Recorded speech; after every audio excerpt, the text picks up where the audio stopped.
विद्यार्थ्यांनो, मी गजाला शेख आपल्या सर्वांचं आपल्याच यूट्यूब चॅनल यशस्वी सायन्स अकॅडमीमध्ये स्वागत करीत आहे। आजच्या या व्हिडिओत आपण गुरुत्वाकर्षण या पाठावरील स्वाध्यायामधील उदाहरणे म्हणजे गणिते पाहणार आहोत। माझा हा व्हिडिओ 10वी वर्गाच्या विद्यार्थ्यांसाठी जे महाराष्ट्र स्टेट बोर्डचे आहे मराठी माध्यमाच्या विद्यार्थ्यांसाठी आहे। व्हिडिओ सुरू होण्याच्या अगोदर माझ्या या चॅनलला सबस्क्राइब करा, लाईक करा, शेअर करा आणि या गणितात म्हणजे या उदाहरणामध्ये कुठेही काही अडचण असेल तर कमेंट करून नक्कीच विचारा। तर चला मग आपण सुरू करूया आजच्या व्हिडिओला। तर सगळ्यात पहिल्यांदा आपण उत्तर पाहूया पहिल्या उदाहरणाचा। प्रश्न क्रमांक 5 अ ज्याच्यामध्ये काय सांगितले की जर एका ग्रहावर एक वस्तू 5 मीटरवरून खाली येण्यास 5 सेकंद घेत असेल तर त्या ग्रहावरील गुरुत्व त्वरण किती। गुरुत्व त्वरण म्हणजे आपल्याला इथे काढायची आहे जीची किंमत। पहा आपल्याला अंतर दिले आणि वेळ दिले आणि आपल्याला काढायचं जी। आता हे कसं काढायचं चला तर पाहूया आपण। तुमच्या एक्सरसाइज मधल्या न्यूमेरिकल्सचे आन्सर आपण पाहणार आहोत। तर आपण तुमच्या एक्सरसाइज मधलं क्वेश्चन नंबर 5 ए म्हणजेच प्रश्न क्रमांक 5 अ जे तुमच्या पेज नंबर 15 वरती दिलेले आहेत त्यांचे उत्तर पाहणार आहोत, आन्सर्स पाहणार आहोत। जेव्हा केव्हा विद्यार्थ्यांनो तुम्ही न्यूमेरिकल सॉल्व करणार असाल, गणित सॉल्व करणार असाल तर या पद्धतीनुसार त्याला सॉल्व करत चला, कारण बोर्ड एग्जाममध्ये गिवन डाटाला मार्क्स असतात। तुम्हाला काहीच येत नसेल तर ॲटलिस्ट गिवन डाटा तरी लिहित चला, कारण याला मार्क असतात। त्यानंतर तुम्हाला काय काढायचं आहे त्यालाही मार्क असतात। त्यानंतर फॉर्म्युल्याला आणि सोल्युशनला, सोल्युशनमध्ये तुम्ही काढलेल्या उत्तराला आणि एककाला युनिटला मार्क्स असतात। त्यामुळे नेहमी हा फॉर्मॅट फॉलो करत चला। तुमचं जे लिखाण आहे ते सुटसुटीत सुंदर दिसेल आणि ऑफकोर्स चेक करणाऱ्याला कंटाळा येणार नाही। तर तुमचा क्वेश्चन 5 ए काय विचारतोय की ॲन ऑब्जेक्ट टेक्स 5 सेकंड म्हणजे जर एका ग्रहावर एक वस्तू 5 मीटरवरून खाली येण्यास 5 सेकंद लागत असेल तर सगळ्यात पहिल्यांदा काय दिलंय तर टाईम दिलंय। किती दिलंय तर 5 सेकंद, ठीक आहे।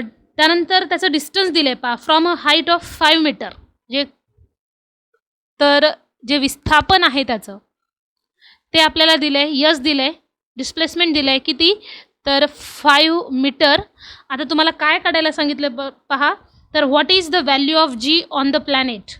पहा मराठीमध्ये काय म्हणलंय तर असेल 5 सेकंद घेत असेल तर त्या ग्रहावरील गुरुत्वीय त्वरण किती। म्हणजेच आपल्याला काय काढायचं आहे तर आपल्याला काढायची आहे जीची किंमत। आता तुम्हाला जीचं सूत्र जे झालेलं आहे ते आहे gm/r²। तुम्ही म्हणाल टीचर आता याच्यात तर हे बसणार नाही, तर आपण मुक्त पतन पाहताना, ठीक आहे, फ्री फॉल पाहताना 3 कायनेमॅटिकल इक्वेशन्स पाहिलो। त्याच्यामधील एक कायनेमॅटिकल इक्वेशन सेकंड नंबरची जी कायनेमॅटिकल इक्वेशन आहे ती आपल्याला वापरायची, म्हणजेच S is equal to half GT²। S बरोबर 1/2 GT²। आता तुम्ही पाहू शकता इथं यसची किंमत दिलेली आहे, टीची किंमत दिलेली आहे, जी आपल्याला काढायचं आहे।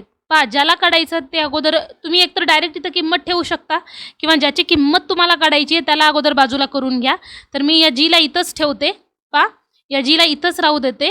हे टी आणि 2 या साईडला घेते, टी इथं मल्टिप्लिकेशनमध्ये आहे, या साईडला आल्यानंतर डिव्हिजनमध्ये येऊन जाईल आणि 2 डिव्हिजनचं मल्टिप्लिकेशनमध्ये, म्हणजे सोप्या भाषेत टी गुणाकारातलं भागाकारात येऊन जाईल। हे बघा हे आलं भागाकारात आणि हे 2 भागाकारातले गुणाकारात म्हणजे येऊन जाईल इथे। म्हणजे सरळ सरळ आपलं जीचं सूत्र काय झालं तर जी बरोबर 2s/t²। आता यसची आणि टीची किंमत ठेवून द्या जी आपल्याला दिलेली आहे। काय होऊन जाईल जी बरोबर 2 गुणिले, ठीक आहे, जी बरोबर 2 गुणिले यसची किंमत आली 5 भागिले 5² 5²। So we should have G is equal to 2 × 5 equals to 10 and you all know the square of 5। 5चा वर्ग किती तर 25। जर तुम्ही 10ने 25ने 10ला भागलात तर पहा 25ने 10ला भाग जाणार नाही, 0 द्या, पॉईंट द्या, वर एक 0 वाढवा, ठीक आहे। म्हणजे होऊन जाईल 25 चोक 100. पहा, डिनॉमिनेटरमध्ये मोठी संख्या आहे, भागाकारामध्ये मोठी संख्या आहे, वर छेदामध्ये मोठी संख्या आहे, अंशामध्ये छोटी आहे, म्हणून मी इथं 0 दिलं आणि दशांश दिलं आणि मग वर एक 0 वाढवलं, 100ला 25नं भागलं, म्हणजे जी बरोबर आलं 0.4 मीटर पर सेकंदचा वर्ग. पहा, एकक लिहित चला आवश्यक आहे. जर तुम्ही युनिट नाही लिहिलात तर मार्क्स भेटणार नाहीत. तर हे झालं आपलं उत्तर. काय विचारलं होतं आपल्याला की त्या वस्तूचं गुरुत्वीय त्वरण काय असेल, तर 5 मीटर उंचीवर फेकलेली 5 सेकंदामध्ये जी वस्तू पोहोचली त्याचं गुरुत्वीय त्वरण असेल 0.4 मीटर पर सेकंदचा वर्ग. यानंतर प्रश्न क्रमांक 5A याचं उत्तर आपण पाहणार आहोत. 5A काय म्हणतोय, ग्रह क ची त्रिज्या ख ग्रहाच्या त्रिज्येच्या अर्धी आहे, म्हणजेच क ची त्रिज्या ख च्या अर्धी आहे. क चे वस्तुमान यमे आहे. जर ख ग्रहावरील जी चे मूल्य क ग्रहावरील मूल्याच्या अर्धे असेल तर ख ग्रहाचे वस्तुमान किती असेल. पहा, आपल्याला क चं वस्तुमान दिलं त्यांनी यमे, ख चं वस्तुमान आपल्याला काढायचं आणि काय म्हणते की ख वरील जी चे मूल्य क च्या अर्धे आहे. तर मग चला आपण काढूया ख चे वस्तुमान. तर मग चला विद्यार्थ्यांनो, आपल्याला पाहायचं आहे प्रश्न क्रमांक 5B.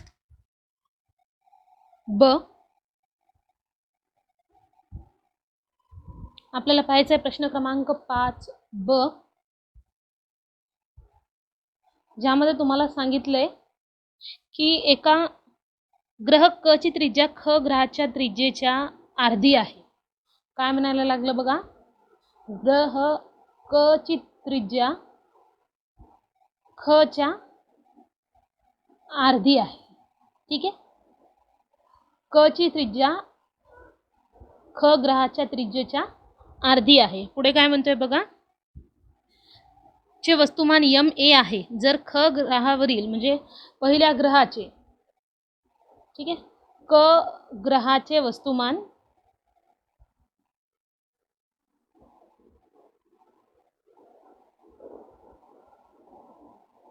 हे यमे आहे. आपण समजू ख ग्रहाचे वस्तुमान जे आहे ते यमबीने दर्शवूया, जे आपल्याला माहित नाहीये, काढायचे आहे. ख ग्रहाचे वस्तुमान हे आपण यमबी गृहीत धरूया आणि समजा आपल्याला ते समजा कशाला ते आपल्याला काढायचंच आहे, यमबी आपल्याला काढायचं आहे. पुढे काय म्हणते पहा, जी चे मूल्य क ग्रहावरील, जर ख ग्रहावरील जी चे मूल्य क ग्रहावरील मूल्याच्या अर्धे असेल तर, पहा, ख ग्रहावरील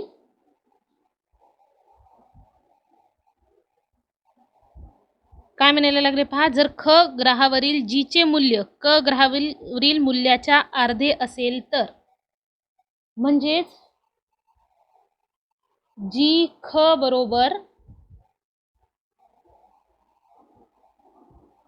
क च्या अर्ध.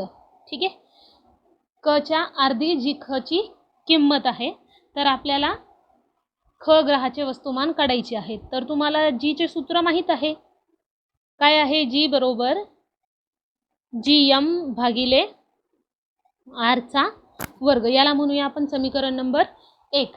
आता या समीकरण क्रमांक 1 ला ख ग्रहासाठी आणि क ग्रहासाठी, ठीक आहे, ख ग्रहासाठी आणि क ग्रहासाठी आपण लिहूया. ती कशी येईल पहा, जी क बरोबर, हे तर काही बदलणार नाही कारण हे वैश्विक गुरुत्वीय स्थिरांक आहे, हे होऊन जाईल आता यम क. आता क चं जे वस्तुमान आहे ते आपण दर्शवायला लागलो ए ने, म्हणजे यम ए भागिले आर क चा वर्ग. याला म्हणूया आपण समीकरण नंबर 2. आणि जी ख बरोबर काय होऊन जाईल, तर जी ख ग्रहाचं वस्तुमान आपण दर्शवायला लागलो एम बी ने भागिले आर ख चा वर्ग. याला म्हणूया समीकरण नंबर 3. आपण काय करूया, समीकरण 3 ला समीकरण 2 ने भागूया. ठीक आहे, समीकरण 3 भागिले समीकरण 2 म्हणजे काय होऊन जाईल बघा, जी ख भागिले जी क बरोबर. तर जी ख ची किंमत ठेवून द्या, जी यम बी भागिले आर ख चा वर्ग भागाकारात. मी खाली लिहिण्याच्या ऐवजी हे भागाकाराचं चिन्ह वापरायला लागले, म्हणजे जी गुणी भागिले काय होऊन जाईल, तर जी यम ए भागिले आर क चा वर्ग. आता या भागाकाराच्या चिन्हाला मी गुणाकारात बदलेन. याच्यानं असं होईल की जे छेदात आहे ते अंशात जाईल आणि अंशातलं छेदात येईल. म्हणजे कसं होऊन जाईल बघा, जी ख भागिले जी क बरोबर जी यम बी भागिले आर ख चा वर्ग गुणिले आर क चा वर्ग भागिले जी यम ए.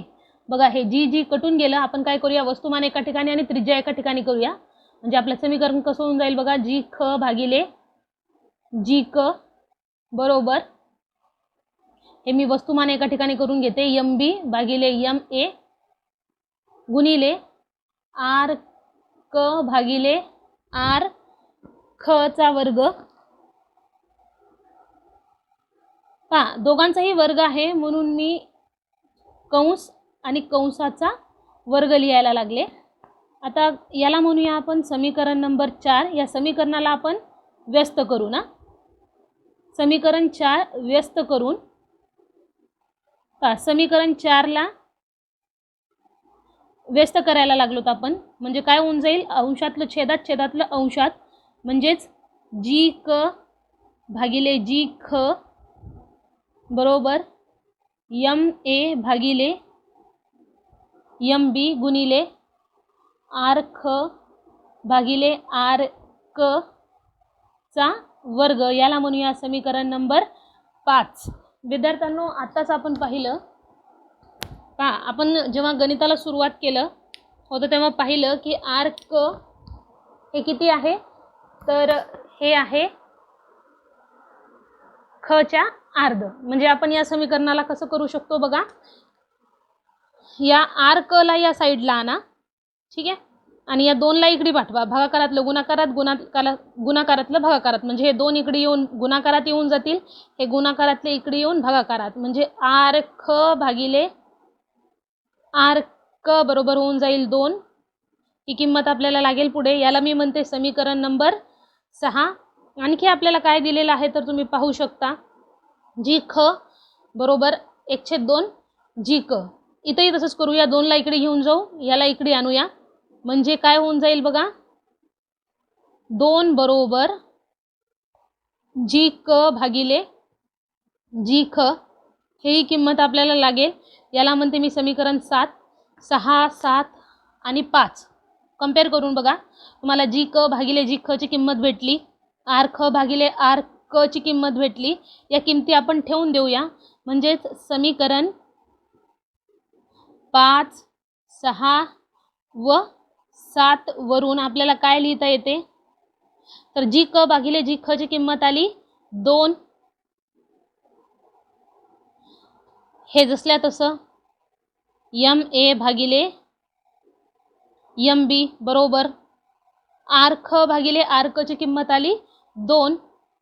सॉरी, इथं गुणाकाराचं चिन्ह आहे, 2 चा वर्ग. म्हणजे काय होऊन जाईल आपलं समीकरण आता,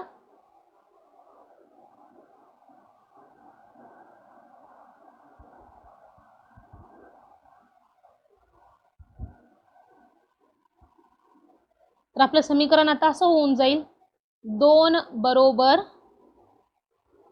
यम ए भागिले यम बी गुणिले 2 चा वर्ग होऊन जाईल 4. या 4ला इकडे आणा, गुणाकारातले इकडे येऊन भागाकारात. म्हणजे 2 भागिले 4 बरोबर यम ए भागिले यम बी. आता 2 न याला भाग द्या, हे होऊन जाईल 1/2 यम ए भागिले यम बी. या यम बीला इकडे पाठवा, या 2ला इकडे पाठवा, कारण आपल्याला किंमत यम बीची काढायची आहे. म्हणजे ख ग्रहाचं वस्तुमान, हे 2 इकडे येऊन गुणाकारात, यम बी बरोबर 2 यम ए. म्हणजेच ख ग्रहाचं वस्तुमान किती आलं, तर 2 यम ए. हेच आपलं उत्तर आहे. तर मग आपण विद्यार्थ्यांनो भेटूया पुढच्या व्हिडिओत. आणि पुढच्या व्हिडिओमध्ये आपण पाहणार आहोत भौतिकशास्त्र पाठ क्रमांक 1 गुरुत्वाकर्षण याच पाठावरील राहिलेली उदाहरणे, राहिलेली गणिते. तर त्या अगोदर माझ्या चॅनलला सबस्क्राईब करा, लाईक करा, शेअर करा आणि काही अडचण असेल तर कमेंट करा. चला तर मग भेटू आपण पुढच्या व्हिडिओत.